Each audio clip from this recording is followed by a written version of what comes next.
Il y a 1,5 million de franco-marocains en France. Est-ce que grandir entre 2 pays change la manière dont on voit l'argent? Quand on grandit en France, on nous apprend à gérer l'argent individuellement. C'est-à-dire, on nous ouvre un petit livret A ou un petit livret bancaire à la naissance. On va avoir un petit peu d'argent pour les occasions.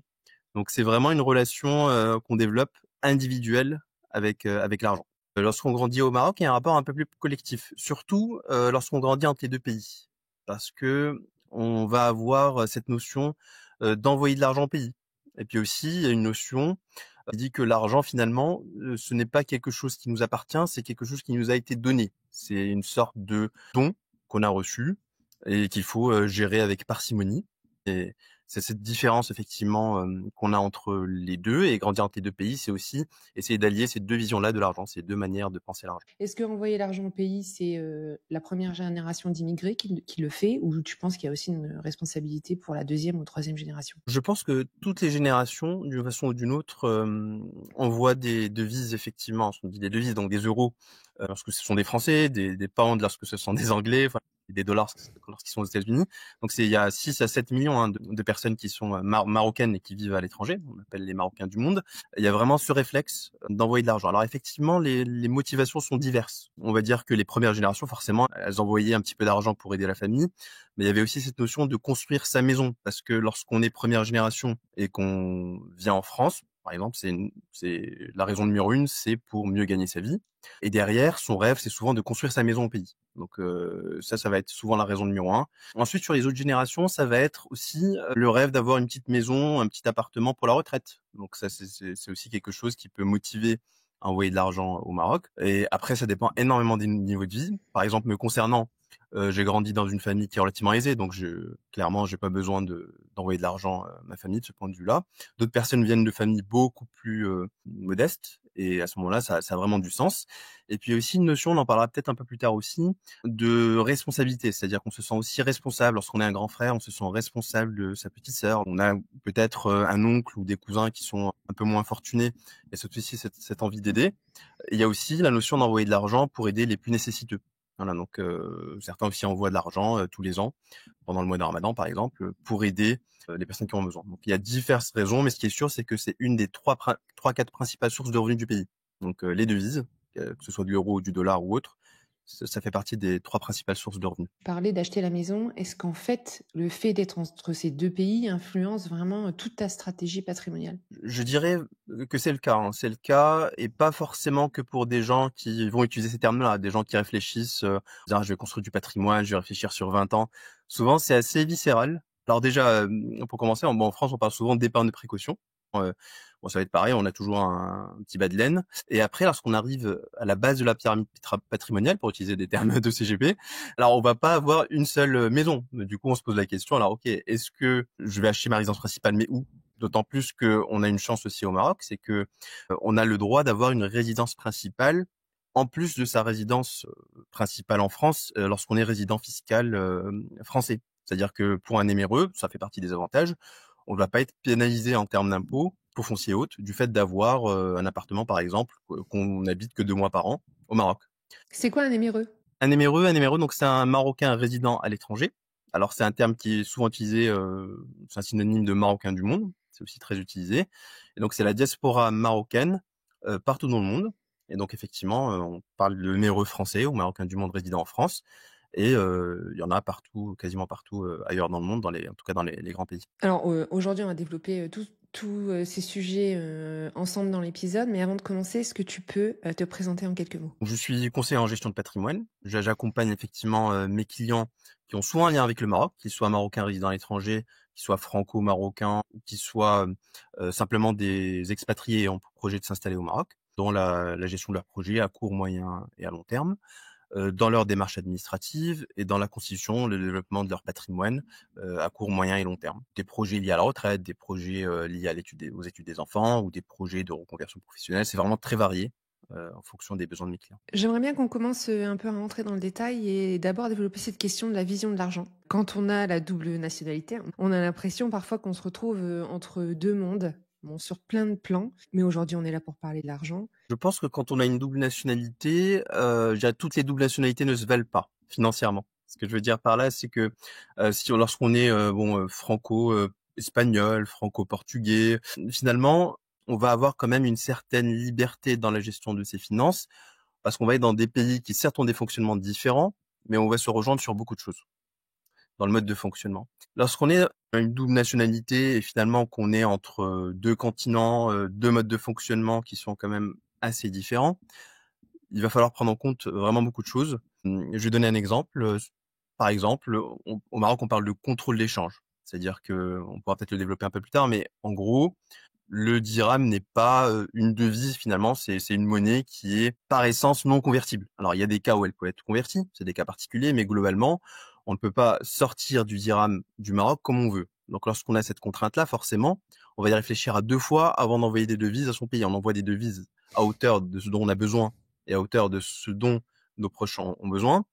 Au-delà de ça, il va falloir construire sa stratégie patrimoniale en lien avec cette contrainte-là. Au-delà de ça, on va avoir effectivement des règles qui sont très différentes. Par exemple, on peut être marié en France avec un régime particulier. Il va falloir se poser la question comment ce régime est interprété au Maroc. Le régime matrimonial par défaut en France n'est pas le régime matrimonial par défaut au Maroc. On est en séparation de biens au Maroc par défaut.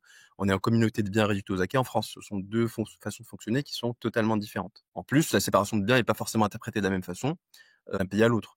Donc c'est vraiment quelque chose de très important. Tu peux développer un peu quelles sont les différences principales légalement entre un régime de séparation en France et au Maroc? Au Maroc, on a deux systèmes parallèles. On a un système qu'on appelle adoulaire, qui est un système traditionnel et religieux à l'origine, et un système notarial qui est arrivé avec le protectorat, en fait, finalement, le protectorat français. Donc, ce sont deux façons de fonctionner qui sont parallèles, avec des lois qui sont gérées différentes. Et en plus, on va être traité différemment en fonction de si on est français, nationalité européenne, ou si on est marocain. Et je dirais même plus, on va être traité différemment en fonction de si on est musulman ou non musulman. Donc on rentre vraiment dans des complexités qui sont très importantes. Alors je te parle pas quand le couple est mixte, alors qu'on a une personne qui est effectivement non musulmane ou considérée chrétienne ou voilà peu importe, et un musulman ou l'inverse. On rentre vraiment dans des choses qui sont très complexes. Donc malheureusement je peux pas répondre, je dirais simplement à cette question-là. Mais de façon générale, au maximum on va essayer de faire en sorte que ce soit la loi française qui s'applique, c'est-à-dire que si on est marié en communauté, on va s'arranger pour que au Maroc finalement on puisse gérer nos biens en communauté. Mais avec voilà, accompagnement d'un notaire et d'un adoul pour être sûr de faire les choses correctement. Est-ce que tu as un exemple concret à donner là-dessus? Un exemple qui revient souvent, que ce soit voilà dans la famille, personnellement ou avec des prospects ou des clients, c'est la notion d'achat de biens immobiliers. Alors souvent on va acheter un bien immobilier. Il faut se demander est-ce qu'on achète un bien qui a un titre foncier ou un bien qui n'a pas de titre foncier. Imaginons qu'on est chez le notaire, que le bien a un titre foncier, donc on est devant, voilà, dans un système qui ressemble, sans être le même que la France, mais qui ressemble beaucoup au système français. Alors, si on est marié en communauté réduite aux acquis et que on acquiert un bien qu'on considère être le sien à 100%, il va vraiment falloir faire le point avec le notaire sur l'impact de son régime matrimonial en France. Est-ce que on va considérer que le bien et le sien à 100% parce qu'on utilise voilà des fonds propres, ou est-ce que voilà ce sera 50, ça va tomber dans la communauté 50-50 avec son épouse, et comment on peut faire en rédigeant peut-être un acte parallèlement effectivement à l'acte de vente ou par d'autres moyens pour faire en sorte que le bien soit vraiment le sien. Pareil, s'il y a une donation des parents, alors comment on s'assure effectivement que ça soit correctement reconnu en France et au Maroc. Donc voilà, ce sont des choses qui sont très complexes et souvent ça va être, on va travailler en interprofessionnalité, c'est-à-dire un conseil de gestion de patrimoine, mais avec un notaire et potentiellement avec des adultes si c'est nécessaire. Et j'ai l'impression en fait que tu as une complexité qui va s'ajouter en plus, que tu vas pas forcément retrouver si tu es expatrié. Et donc, on a la différence de la façon de se projeter entre les deux pays, donc on est toujours un pied de chaque côté. Tu as un point qui est très fort sur la monnaie que tu as mentionné, sur lequel on pense pas du tout, mais qui du coup pose des vraies questions. Est-ce que finalement j'envoie vraiment l'argent? Est-ce que j'achète vraiment quelque chose au Maroc? Parce que potentiellement je pourrais pas récupérer l'argent. On en parlera tout à l'heure, mais ça c'est vraiment un point qui est capital en fait dans la façon dont tu vas gérer ton argent entre deux pays. Et puis, bon, la loi, qui de toute façon est différente entre les deux, mais cette fois-ci, tu as la couche supplémentaire avec les adouls Et si t'es pas franco-marocain, tu ne sais pas que c'est une question. Et dans ta gestion quotidienne, du coup, tu as vraiment un aspect financier, légal et religieux, Tout à culturel, fait. qui va Mmh. s'imbriquer. Est-ce que du coup, ces 3 blocs ont aussi d'autres conséquences, par exemple, sur la perception de la dette? Tout à fait. Le Maroc est un pays qui est à peut-être 97-98% musulmans. Il y a bien sûr toutes les communautés, hein, mais ça reste des minorités. Et donc effectivement, on grandit avec une notion de l'argent et de la dette qui va être différente de la notion qu'on en a en Occident. Donc ça, c'est vraiment un point qui est important. Ce degré de perception-là, il va varier en fonction des familles. Il n'y a pas un seul persona de franco-marocain. Il y a toute une palette de gens. Il y a des personnes qui sont, je dirais, dans leur façon de voir les choses beaucoup plus occidentalisées, d'autres qui sont restés beaucoup plus proches du système traditionnel. Donc on a vraiment toute une palette de perceptions.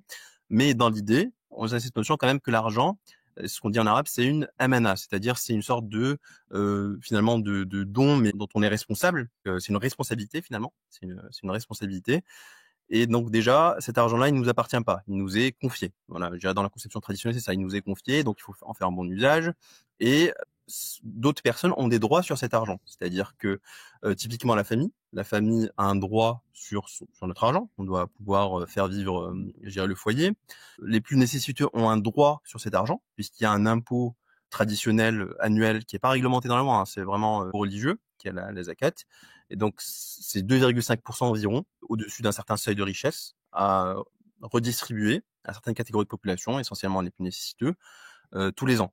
Donc là aussi, ça change un petit peu cette perception de l'argent.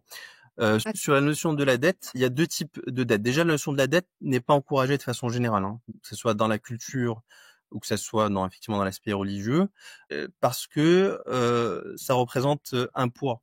À la fois un poids, je dirais, matériel, parce que ça peut entraver des projets futurs.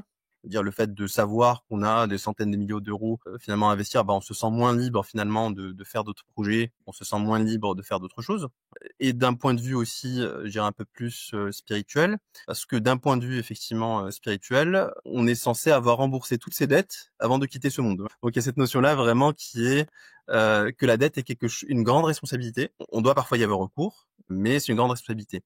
ce que tu dis sur je dois avoir remboursé mes dettes avant de mourir, c'est aussi Oui, pour éviter que la génération suivante, en fait, rembourse ce que toi, tu aurais contracté. Parce que dans la loi française, quand il y a une succession, tu vas recevoir ce qui est bien et ce qui est pas bien. Les dettes aussi qui vont bien avec. sûr, bien sûr. Est-ce que du coup, c'est vraiment pour éviter ça? Après, il y a certainement de nombreuses sagesses effectivement derrière ça.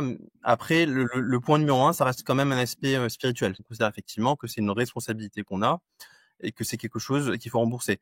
Je pense que c'est aussi un acte de bonne gestion, hein. Au-delà de l'aspect spirituel, c'est de se dire, bien gérer son argent, c'est vraiment user de la dette avec parcimonie. User de la dette avec parcimonie. Donc c'est vraiment l'idée derrière, ne pas effectivement léguer de dette à ses enfants, ça c'est sûr, hein, c'est une sagesse. Mais pas seulement, hein, c'est vraiment un acte de bonne gestion dans la gestion, je dirais, de sa vie, de ses finances. On n'est pas du tout sur la même vision des choses. Ici, effectivement, en France, aux États-Unis, on pense à la dette comme un levier, finalement comme un multiplicateur de richesse. On parle de levier bancaire. On se dit que si j'ai 100 000 euros, plutôt que d'acheter 2 studios à 50 000 euros chacun, je vais couper la somme en 10 et je vais acheter 10 studios avec un apport de 10 000 euros chacun. C'est ce qu'on entend dans tous les podcasts, c'est ce qu'on entend partout. Mais ce Partout. qu'on nous dit pas, qu'est-ce qu'on nous dit pas?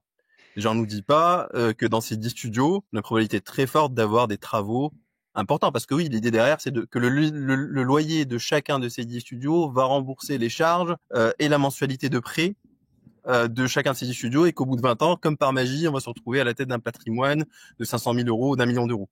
Et sauf que ça marche pas comme ça. Parce qu'on va avoir des travaux de ravalement de façade, on va avoir des travaux à faire à l'intérieur du bien, on va devoir remettre de sa poche tous les mois, tous les ans. Donc finalement, je dirais sur le papier, effectivement, ça peut être une idée séduisante, mais quand on regarde bien, un des plus gros, et c'est aussi une sagesse américaine, hein, il y a de grands penseurs aussi américains qui l'ont théorisé, lorsqu'on se sent finalement libre, on peut utiliser en fait son revenu comme levier d'accélération, comme levier d'enrichissement. Le fait d'investir une partie de son revenu tous les mois avec une grande discipline sur le long terme, de jouer sur les intérêts composés, peut avoir un effet beaucoup plus puissant que celui du levier bancaire, sans compter l'aspect psychologique où lorsqu'on n'a pas effectivement de dette sur les épaules, on peut se dire, je vais m'expatrier l'année prochaine au Zimbabwe.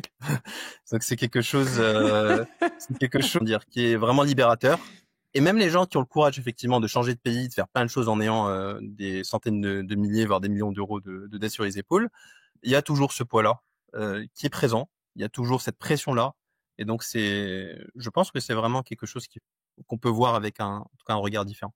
En fait, on peut le regarder d'un point de vue philosophique, culturel, religieux, et ça donne vraiment une autre façon de voir la dette. Exactement. Tout à l'heure, tu disais, on nous confie cet argent. Ouais. Est-ce que ça veut dire que quand on le confie, on peut le fructifier, tu vois, le développer à son maximum pour le transmettre? Ça veut dire, alors déjà, ça veut dire qu'on part du principe que cet argent n'est pas uniquement le fruit de notre effort personnel. Parce que dans la culture française, dans des cultures occidentales, on se dit, bon, j'ai travaillé dur pour gagner cet argent. J'ai sué, j'ai bossé dur, j'ai veillé, j'ai fait un boulot de conseiller fiscal, ou j'ai fait un boulot effectivement très dur pour pouvoir réussir à amasser cet argent-là. Finalement, cet argent est à moi et j'en fais ce que je veux, et voilà, il n'y a pas forcément de responsabilité. Sur l'aspect, je dirais de confiance, on part du principe que cet argent-là, on l'a gagné parce que c'est ce qu'on doit de toutes les façons gagner dans sa vie. C'est-à-dire, c'est quelque chose qui a été prescrit. Donc, c'est quelque chose que de toutes les façons, on va recevoir. On fait simplement des efforts, je dirais, d'ordre secondaire. Des efforts parce que, voilà, on fait des efforts qu'on pense devoir faire. Mais ce n'est pas le fruit de ces efforts-là. C'est vraiment une bénédiction qu'on a reçue et qu'on doit utiliser avec parcimonie et finalement dans le bien. C'est vraiment quelque chose de normatif. C'est-à-dire, on a reçu tant d'argent, finalement on est content avec ce qu'on a reçu. Il y a aussi cette notion-là. On se dit pas j'aurais dû recevoir plus, j'ai pas reçu assez, ou j'ai trop reçu, je me sens coupable, j'ai trop reçu. Donc c'est vraiment cette notion-là, vraiment normative, de se dire j'ai reçu une certaine somme. Déjà, je suis confiant dans le fait que je continue à en recevoir. C'est pas juste mon effort personnel, je continue à en recevoir tout au long de ma vie et je l'utilise à bon escient pour ma famille, pour mes besoins effectivement personnels. J'en redonne une partie aux pauvres. Par contre, il n'y a pas de culpabilisation sur le fait de le faire fructifier, pour répondre à ta question là-dessus. Simplement, la thésaurisation est découragée. C'est-à-dire le fait de se dire, je gagne de l'argent, je le mets sur un compte bancaire, et ça continue à, finalement, sans être investi, à grandir petit à petit juste par les dépôts. Ça, c'est quelque chose qui est fortement découragé, parce que c'est finalement un argent qui est inutile. C'est de l'argent qui est en banque, qui a pas d'utilité, si ce n'est le compter tous les ans, se dire tiens, là j'ai 100 000 euros, là j'ai 200 000 euros, là j'ai 1 million d'euros. Donc ça, c'est décourageant. En revanche, l'investir et le faire fructifier, avec toujours un objectif derrière, il faut qu'il y ait toujours un objectif tangible derrière. Là, il n'y a aucun problème, au contraire, c'est fortement encouragé. Je trouve ça hyper intéressant, cette vision de l'argent. Parce qu'il y a quand même cette phrase que tu viens de dire sur la culpabilité, j'ai trop reçu. Et je sais que, en fait, ça peut être une vraie question. Est-ce que c'est assez? Et en fait, oui, peut-être que c'est assez. Et tu te bloques, tu t'empêches à aller beaucoup plus loin parce que tu portes cette culpabilité et qu'en fait, si tu changes ta vision et donc ton rapport à l'argent, tu peux t'autoriser à faire beaucoup plus. Donc, je pense que tout le monde peut apprendre de ce que tu viens de dire. Tu parles des intérêts et qu'en fait, il y a on peut pas juste mettre son argent puis gagner de l'argent sans rien faire avec. Et donc, du coup, est-ce que sur la dette, c'est la même chose? Est-ce que sur la dette, il y a une question des intérêts qui sont liés à la dette? C'est exactement le même sujet, hein. Le fait de placer son argent et de recevoir finalement une rémunération sans rien faire et sans que ce soit le fruit d'un investissement. Parce qu'on peut, passer de l'argent effectivement en tant qu'investissement, avoir des actions. Ces actions versent un dividende, que la valeur des entreprises augmente, et que finalement, sans être actif dans notre investissement, on reçoit quand même des dividendes tous les ans. Ça, il n'y a pas de souci parce que ça reste une part d'un profit que l'entreprise dont on est actionnaire a généré. Donc là-dessus, il n'y a pas de souci. Par contre, de l'argent effectivement placé sur un fonds en euros, sur un livret bancaire, un livret A, là, ce sont des dettes qui sont contractées par l'État, par des entreprises, etc., et ce qu'on reçoit, c'est ce taux d'intérêt-là. Et c'est pour ça que c'est garanti. D'ailleurs, c'est garanti parce que finalement, la dette, quelque part, la dette à intérêt, c'est un petit peu le Frankenstein du monde financier. Pourquoi je dis ça? Le Frankenstein du monde financier, parce que il y a aucune autre activité qui nous permet de gagner de l'argent sans prise réelle de risque. Je m'explique. Quand je contracte une dette, bah finalement, il y a 36 000 garanties. Hein, quand la banque nous prête pour acheter un appartement, il y a 36 000 garanties derrière et il est quasiment impossible que la banque perde de l'argent. Pire des cas, elle récupère l'appartement, elle le vend, enfin ça dépend des systèmes, mais globalement, c'est un revenu garanti pour la banque et c'est pareil, lorsqu'on place de l'argent sur le livret A, il n'y a aucune chance qu'on perde de l'argent. Donc là-dessus, c'est dans l'univers économique, que ce soit les compartiments, il n'y a aucune autre situation où on peut toucher de l'argent sans prise de risque. Alors la prise de risque peut être faible, hein, quand on achète un appartement en plein Paris avec un taux de rendement à 2,5%, 3%, et qu'on a 20 000 personnes qui se présentent pour louer, évidemment, on va avoir un locataire d'une telle qualité que le risque d'impayé et le risque de finalement ne pas toucher ce loyer-là, il est proche de zéro. Mais ce n'est pas zéro. On peut avoir un dégât des eaux, on peut avoir un problème de structure dans le bâtiment, on peut avoir plein de choses qui vont faire que finalement ce n'est pas sans risque. Donc voilà cette notion de dette.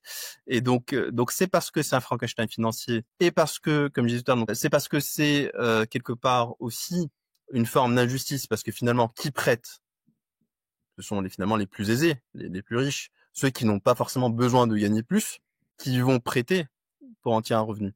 Cet argent-là, plutôt que de le prêter, il pourrait l'utiliser pour faire fructifier l'économie, pourrait monter une autre entreprise, pourrait faire circuler cet argent-là de façon beaucoup plus positive. Parlons du crédit conso. Le crédit revolving, par exemple, c'est une catastrophe. C'est-à-dire, on vous donne une carte bancaire, donc vous savez, ça fonctionne de façon tellement compliquée que vous savez jamais vraiment combien vous avez de dettes dedans. Ça se régénère automatiquement et avec un taux d'intérêt qui est juste hallucinant. Et donc, on vous met en fait dans le mur. On vous met dans une position où vous êtes à un moment donné pas capable de rembourser. Donc, c'est pour cette raison-là. Donc, ce genre de dérive-là, que dans l'éthique d'investissement que je pratique, c'est on évite en fait la dette à intérêt, ce qui permet de faire plein de choses. Et on a des alternatives à la dette à intérêt pour mener à bien ces projets. Ok, donc en fait, tout ce que tu viens de nous expliquer, ça rejoint tout ce qu'on a déjà dit tout à l'heure. En fait, il y a une vraie cohérence entre pas seulement une vision de l'argent, mais dans la pratique. Qu'est-ce que ça veut dire quand tu veux pouvoir l'utiliser, faire des investissements, etc. Du coup, j'aimerais bien qu'on parle justement concrètement. Qu'est-ce que ça veut dire quand tu veux mettre en place une stratégie en intégrant toutes ces notions de rapport à l'argent et surtout du rapport à la dette qu'on ne peut plus utiliser comme un effet de levier. Je vais faire une petite nuance effectivement sur cet aspect de recours à la dette. En Europe, il y a eu des permission, on va dire, d'un point de vue spirituel, religieux, pour avoir recours à la dette dans certaines situations. Je prends un exemple, un très classique. Je suis un père de 40 ans, j'habite dans des quartiers sensibles. Mes enfants vont à l'école dans un environnement qui est pas optimal. Ils habitent dans une barre d'immeubles avec de la drogue qui est vendue et consommée en bas de l'immeuble. Et le profil ne me permet pas forcément d'avoir une location de bonne qualité à un prix que je peux me permettre. Et donc, je vais pouvoir, à ce moment-là, si j'ai pas trouvé d'autres possibilités, avoir recours à la dette uniquement pour me loger. Voilà, dans ce cadre-là. Donc, c'est quelque chose qui, par certains effectivement savants, a pu être autorisé en Europe. Donc, ça, c'est une première parenthèse pour dire qu'il y a des cas effectivement où quand même c'est possible d'y avoir recours de façon limitée. Maintenant, c'est pas dans l'idée, comme tu as dit, de développer son patrimoine pour le coup. On va pas utiliser le levier bancaire. On a parlé du levier bancaire. Ça va pas être un levier pour développer son patrimoine. Alors, comment on fait pour développer son patrimoine lorsqu'on a effectivement cette double contrainte, à la fois de dette qu'on peut pas utiliser, alors qu'on nous dit partout que sans la dette, on peut pas construire un patrimoine de façon efficace. On fait travailler 10 000 euros alors qu'on pourrait en faire travailler 100 000. On entend ça partout. Donc ça, comment on fait? Et d'autre part, comment on fait si en plus, sur le patrimoine qu'on développe, on doit reverser environ 2,5% par an, au-delà d'un certain seuil de richesse? Comment on fait finalement? Est-ce que c'est autant de rentabilité en moins qu'on a sur son patrimoine? Alors c'est un peu plus pile que ça. Alors déjà de un, comment on fait? C'est que on apprend déjà à avoir un rapport à l'argent qui est plus patient. Je vais le dire comme ça, il est plus patient. Pourquoi il est plus patient?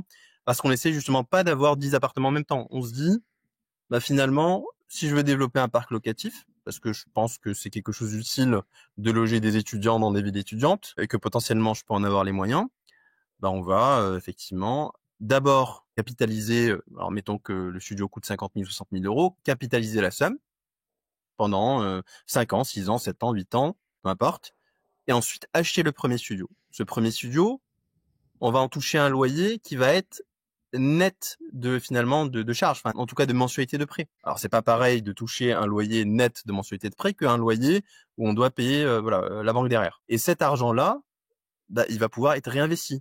Et donc petit à petit, en achetant, si on veut se faire 5 appartements, en les achetant un par an, on va avoir une espèce de boule de neige qui va se mettre en place. On va avoir des revenus qui augmentent. Et là, on va arriver dans une situation où finalement, notre principal levier d'accélération et de développement de richesse, alors c'est pas le patrimoine lui-même, alors il va l'être au bout d'un moment, hein, surtout sur des placements financiers, mais c'est avant tout le revenu qu'il génère. Je suis salarié, je touche 3 000 euros par mois, mais j'ai 500 euros en plus qui vient de dans mon premier appartement. Donc là maintenant je suis à 3 500. Et puis j'ai une augmentation de salaire, et puis là j'ai acheté un deuxième. Donc petit à petit on se retrouve avec des revenus de plus en plus confortables qui vont nous permettre finalement d'investir de plus en plus et d'aller plus vite dans l'acquisition des biens suivants. Donc c'est vraiment une logique où on y va petit à petit, mais finalement à la fin, qui gagne? Est-ce que c'est le lièvre ou la tortue? Bien souvent c'est la tortue. C'est bien souvent c'est la tortue parce que on s'en rend pas compte aussi lorsqu'on achète en fait avec je dirais une notion d'endettement, c'est pas son argent qu'on utilise majoritairement, donc on est aussi moins regardant. Si j'achète un studio, bon voilà, finalement c'est pas mon argent. Ok, j'ai un crédit à rembourser, mais c'est pas mon argent que j'ai utilisé. Si c'est mon argent, j'ai mis 8 ans à mettre de côté 50 000 euros et que je vais tout mettre là-dedans, je vais y regarder à 10 fois avant de faire mon achat. J'espère que les auditeurs qui achètent à crédit les appartements font aussi attention Bien sûr, et ils font pas d'achat évidemment. impulsif.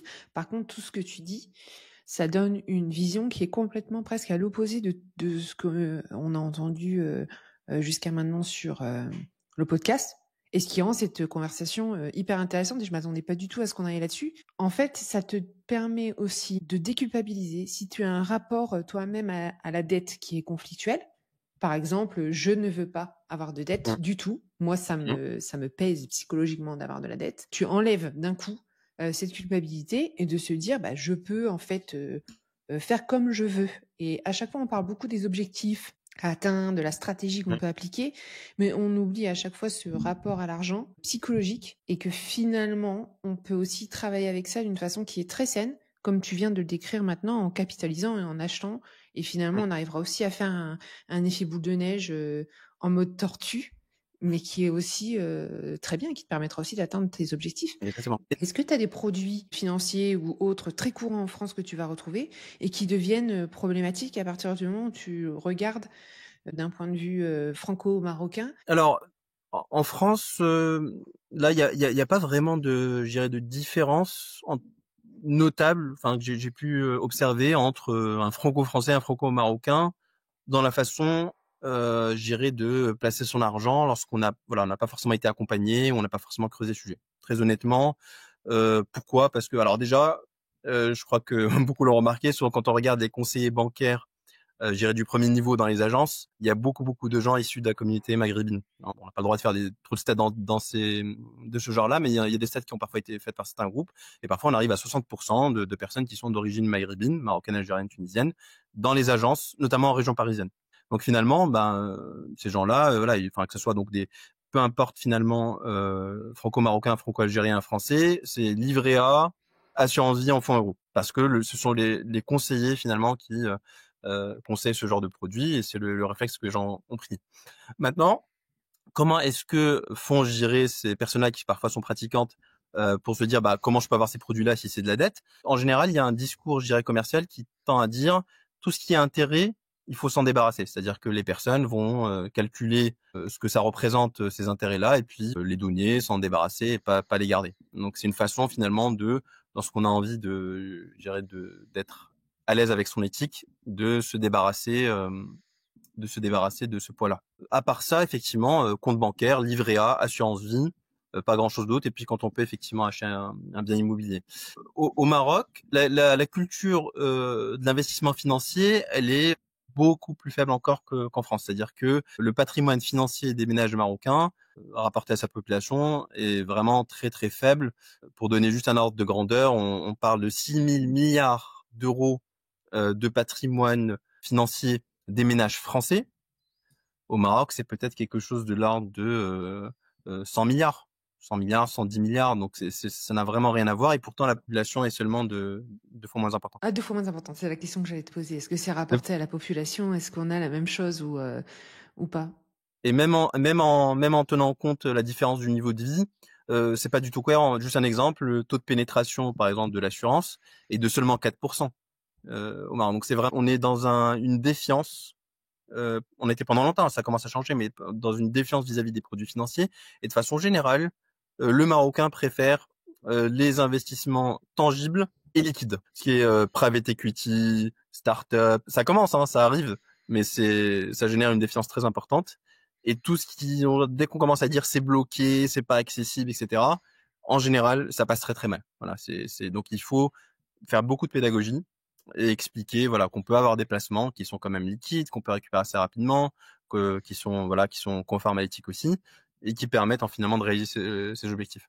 Et quand tu es au Maroc et que tu vas voir ton banquier marocain, quels sont les produits qu'il va te proposer du coup? Bon, le banquier marocain, il y a effectivement ce qu'on appelle des dépôts d'investissement. Ce sont des dépôts à terme. Donc déjà au Maroc, pour préciser, il y a deux systèmes en parallèle. Hein. On parlait d'une population qui est majoritairement musulmane. Il y a deux systèmes, et encore le deuxième est assez récent. Donc on a un système très traditionnel, je veux dire un système bancaire classique comme on peut avoir en France, donc avec les mêmes types de produits que ce qu'on peut trouver. Au lieu d'avoir un fonds euro, on va avoir un fonds dirham. On va avoir à peu près l'équivalent miroir de ce qu'on peut trouver. Avec cette contrainte-là dont on parlait tout à l'heure de contrôle d'échange, qui complique un petit peu les choses à l'international, mais ça va être des systèmes qui sont similaires. Et puis on va avoir un système un petit peu, je dirais, parallèle, qu'on appelle un système de finance participative. Et ce système-là, il va offrir des placements un petit peu différents, dont des dépôts d'investissement qui vont rémunérer finalement le client qui dépose son argent à moyen et long terme à la banque. Et le reste sera placé sur du compte courant. Et puis, de toutes les façons, le gros du besoin du ménage marocain, ça va être l'acquisition du logement et de la voiture. Hein. On reste sur des besoins de base.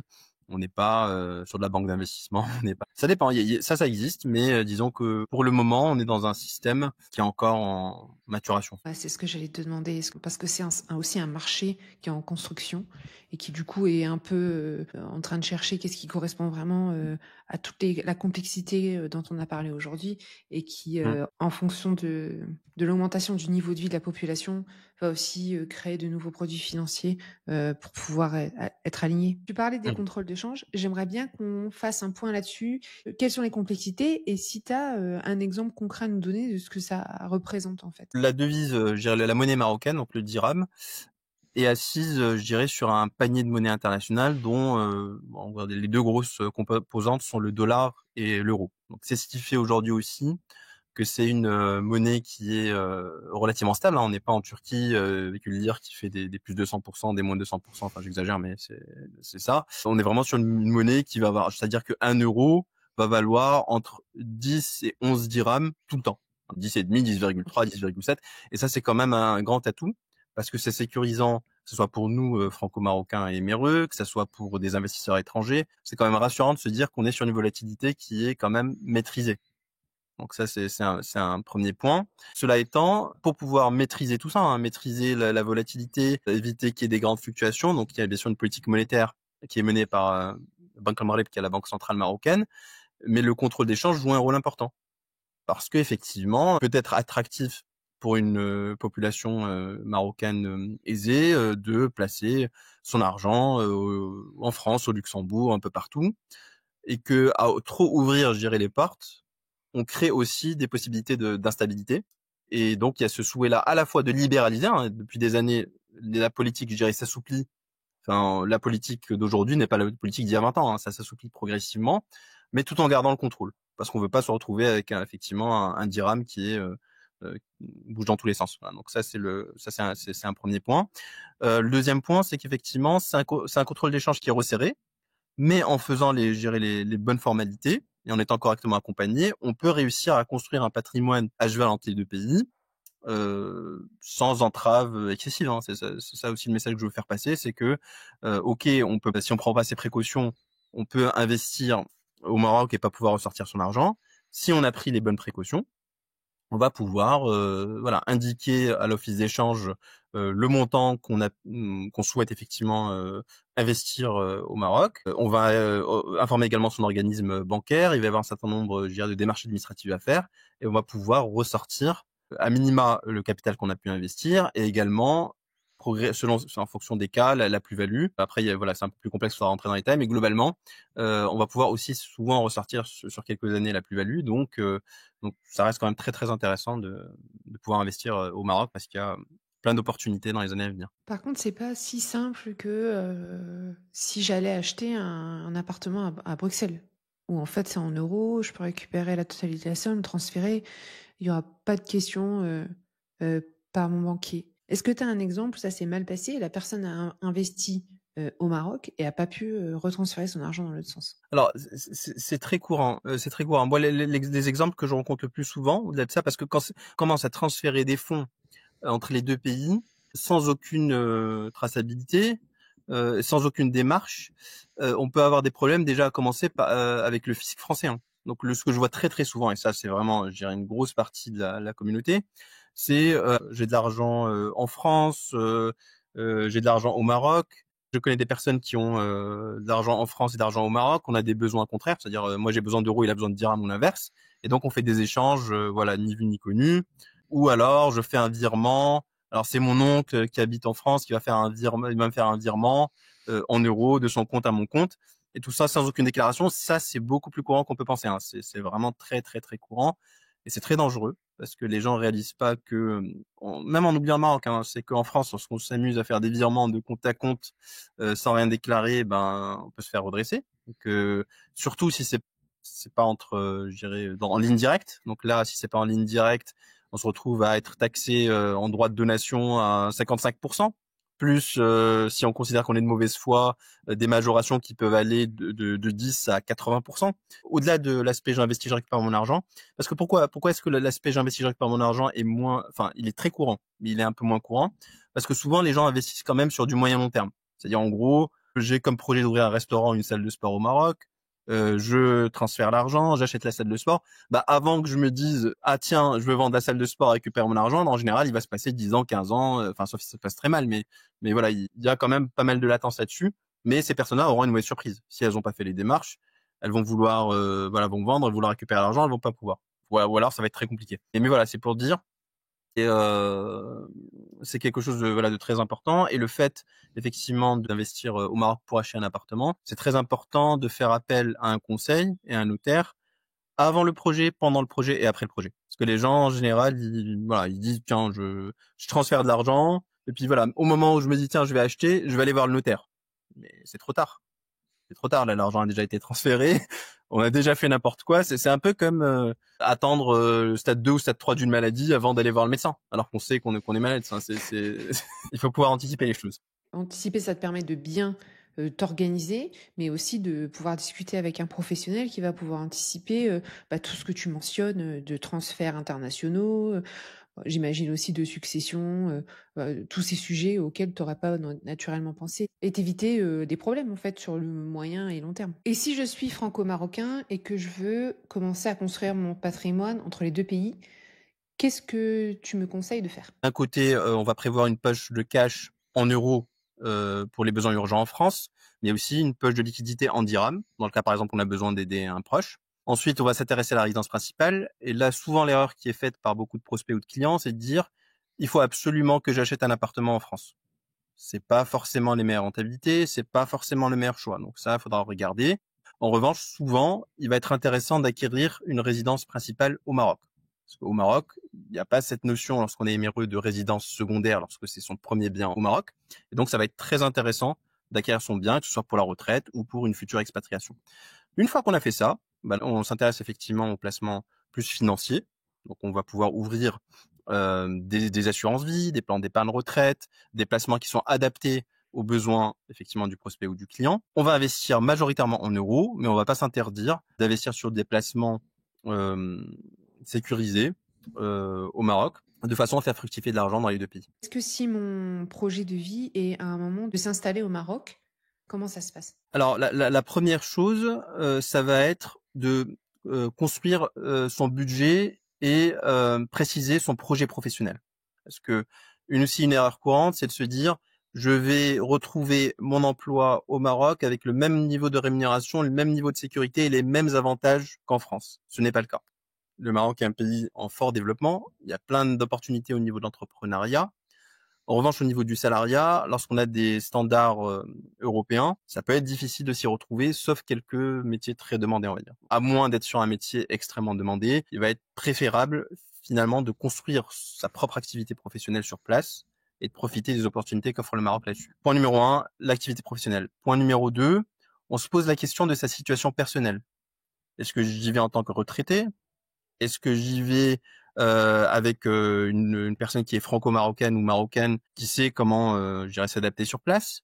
Est-ce qu'on est au contraire un couple mixte? Comment on fait pour l'école des enfants? Il y a tout un tas de sujets qu'il va falloir construire. Comment je fais pour ma santé? Quelle couverture? Est-ce que je prends une couverture santé de type CFE ici voilà en France? Est-ce que j'adhère au régime de sécurité sociale marocain?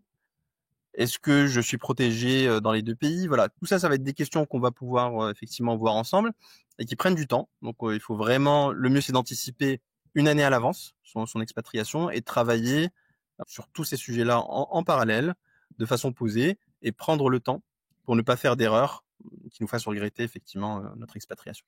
Alors, je pense que j'aurais plein de questions à te poser là-dessus et je pense qu'on pourrait faire un épisode 360 sur le Maroc. Alors, n'hésitez pas à nous le dire en commentaire pour faire revenir Karim sur ce sujet. En attendant d'enregistrer cet épisode, si on veut te contacter et travailler avec toi, on passe par LinkedIn? Alors, soit par LinkedIn, effectivement, soit par mon site, donc seffarine.fr, SEFFARINE.fr, et cliquez sur le bouton effectivement prendre rendez-vous. On fait un premier call de 30 minutes où on peut effectivement échanger sur votre situation personnelle avec grand plaisir. Je te remercie. On mettra tous les détails dans la description de l'épisode. Pour terminer, si tu avais un seul conseil à donner à quelqu'un qui envisage de s'installer au Maroc ou d'investir, ça serait lequel? D'abord de bien s'entourer. De bien s'entourer, quelles que soient les personnes, hein, donc des conseils, des notaires, des avocats fiscalistes. Il faut pas sous-estimer, il faut pas se dire c'est réservé aux milliardaires, aux personnes qui ont 100 millions d'euros. Hein. C'est dès le début, bien s'entourer, ça permet de s'installer de façon sereine et de mener à bien ses projets.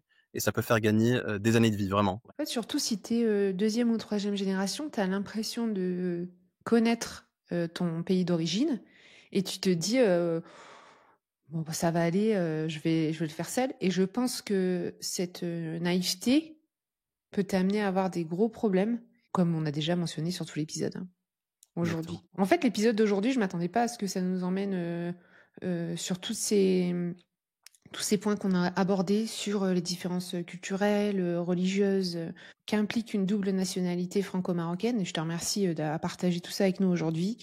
On a aussi parlé d'éléments très concrets sur la façon d'envoyer l'argent entre la France et le Maroc, sur les types d'investissements qui sont possibles et qui sont adaptés à justement toutes ces spécificités que tu as mentionné aujourd'hui. Si vous voulez vraiment creuser ces sujets, si vous avez un projet au Maroc, je vous invite à contacter Karim. Et en attendant, je vous donne rendez-vous au prochain épisode.